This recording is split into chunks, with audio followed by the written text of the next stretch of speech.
Well, just dealing with the questions then. I think it's entirely possible, so far as the US is concerned, under the next administration, that if the International Criminal Court persists in weaponizing international law and pursuing a political agenda, there may once again be sanctions imposed on it.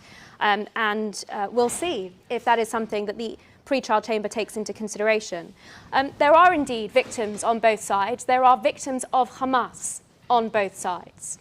And the reason that we need to be clear about that is because of the issue of intentionality.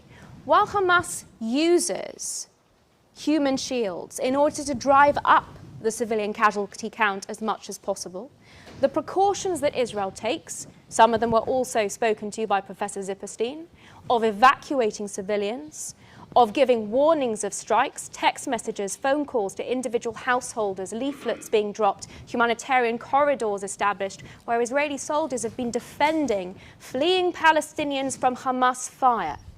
Victims of Hamas.